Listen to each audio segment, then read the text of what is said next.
fraude de la CFE y por qué no sacarlo a la luz antes, sí fuimos abiertos de esto. Y bueno, quisiera que me notaras un poquito sobre la posición del sindicato sobre este tema de las jubilaciones, sobre la nota que sacó nosotros.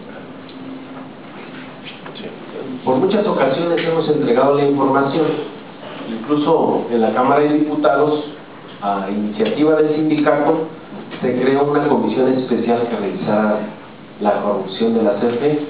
Incluso me tocó ir a una reunión de trabajo con esta comisión.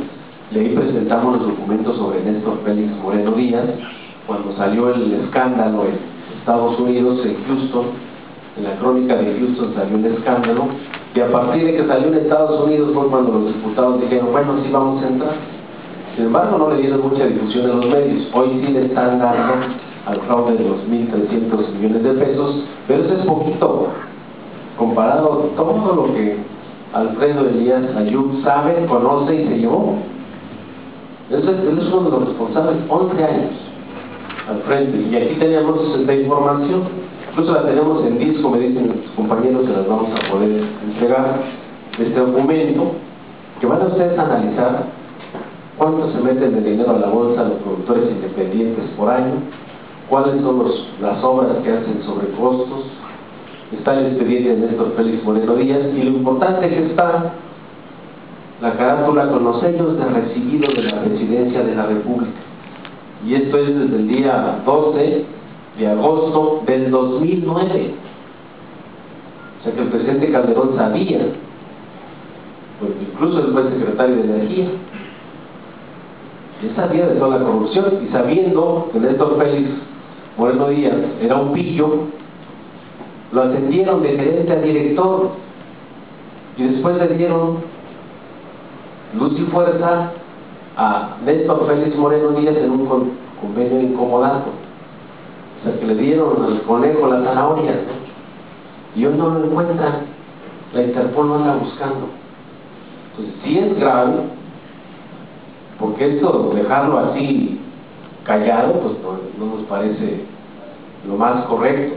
Si pedimos que los diputados también participen. Y observamos también el tema de las jubilaciones, de lo que preguntabas. El problema de las empresas públicas es que hay una ley orgánica y le dan facultades al director amplísimas. El director es el que fija los salarios de los subdirectores, gerentes, subgerentes, de todo el personal de confianza. Es el que fija las prestaciones, es el que autoriza las jubilaciones, el director de Luz y Fuerza.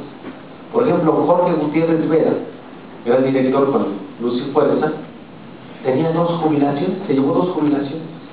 Él era jubilado en Comisión Federal de Electricidad, y de jubilado lo trajo Felipe Calderón a director de Luz y Fuerza del centro. ¿Por qué traerse a un funcionario que ya había estado del 82 al 92, en la época de Salinas, y que le pegó fuertísimo el tema de la corrupción? Incluso a la fecha hay conflictos de corrupción con este funcionario de Jorge Gutiérrez Vera. Estuvo trabajando con Iberdrola, Jorge Gutiérrez Vera, con un despacho como asesor para la construcción de plantas de generación, y se lo trae para acá, y aquí se alcanzó a acomodar otra jubilación en Luz y Fuerza del centro. Jorge Gutiérrez Vera cuenta con 2 jubilaciones. Y en el caso de los sindicalizados tenemos un dato muy importante, vean. De los 22,000 jubilados sindicalizados, 17,157, que es el 77%, tienen un promedio de 600 pesos diarios de jubilación. 77% de los 22,000 tienen un promedio de 600 pesos diarios de jubilación. O sea, si hablamos de un mes, estamos hablando que son 18,000 pesos mensuales. No le parece nada a lo que ganan los altos funcionarios de este país. Y después hay 4,647 de esos 22,000, que representan el 20.87%, que tienen un promedio de 1,200 pesos de cuota diaria de jubilación. Son los que se jubilaron operación sistema, por ejemplo, los que operan lo más difícil del sistema, que son ingenieros, y ahí se la pasan por lo menos más de 20 años trabajando en esta área, que es muy compleja. Y un 2% que son 452 trabajadores sindicalizados, que es el 2%, tiene una cuota fija de jubilación promedio de 2.250 pesos diarios. Entonces observamos esto, prácticamente se cubre, como se venía haciendo en el informe financiero de Luz y Fuerza. Hay un rubro que se llama previsión social. En el 2009, la previsión social para activos y jubilados apenas fue de 7.603 millones de pesos. Y estamos hablando que Luz y Fuerza del Centro, con toda la infraestructura, la facturación es de 56.000 millones de pesos. 56.000 millones. Y le autorizaba al Congreso 33.000, y todo lo demás pues se va a la Federación, porque los 42.000 que decía Felipe Calderón de transferencias, este dinero prácticamente así completito iba a parar a las manos de los productores independientes de energía por la venta de electricidad. Entonces lo que sí decimos, pues prácticamente quien se lleva la mayor parte de los recursos públicos son los altos funcionarios del gabinete. Pues, ¿cuál es el ahorro? No hay ahorro. Simplemente para Felipe Calderón el año que viene va a ganar 4.800.000 pesos. Hasta una prima de riesgo le autorizaron. Y todavía se lleva su jubilación por desadministrar el país 6 años.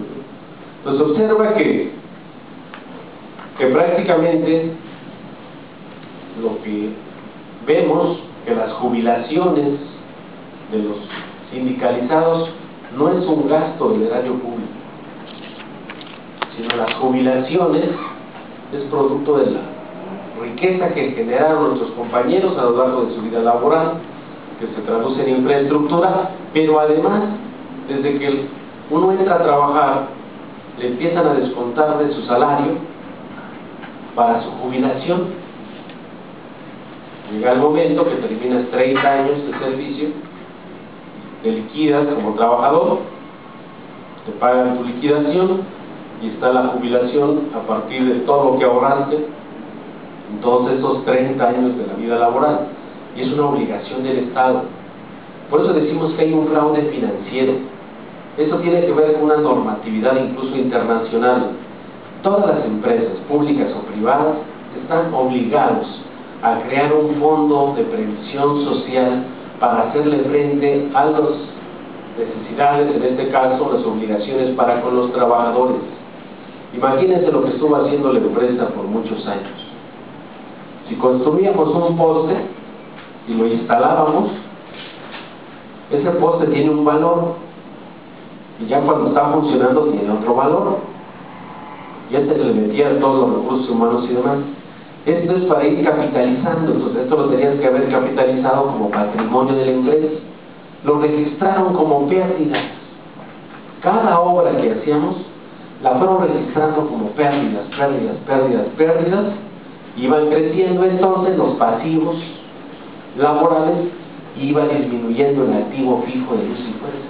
Por eso decimos que vamos a llevar este tema a los expertos internacionales que revisen el fraude financiero cometido contra Luz y Fuerza del Centro por parte del gobierno de Felipe Calderón.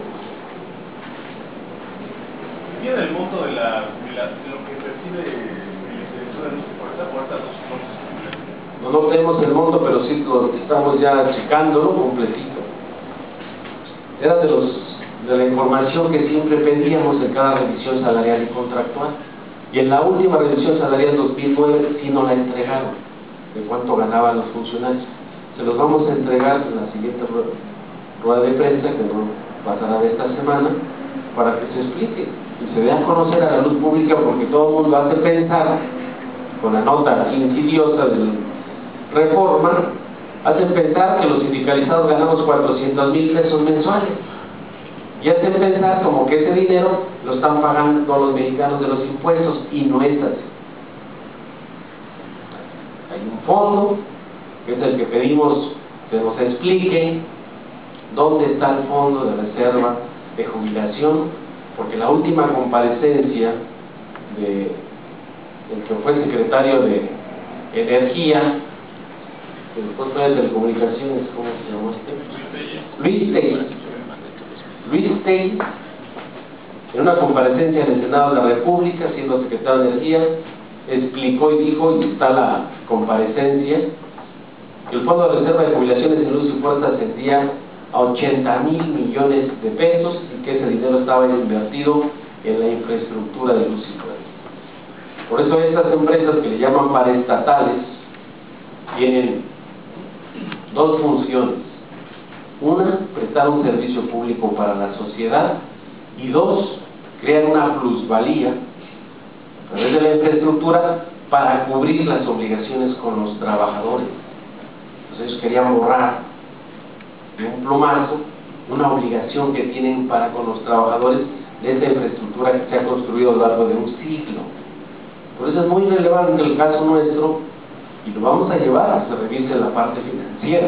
Estamos trabajando ya con grupos de actuarios y contadores públicos, y hemos pedido a la Comisión de Vigilancia de la Cámara de Diputados que nos entreguen el informe del estado de resultados de Luz y Fuerza del año 2009, 2010, y al cierre del 2011 también los vamos a revisar, porque esos tendrán que revisar con los propios actuarios y permitir que los órganos internacionales se dé a conocer este fraude cometido por el gobierno de Felipe Calderón contra el pueblo de México y contra el Sindicato Mexicano de Electricidad. Muchísimas gracias.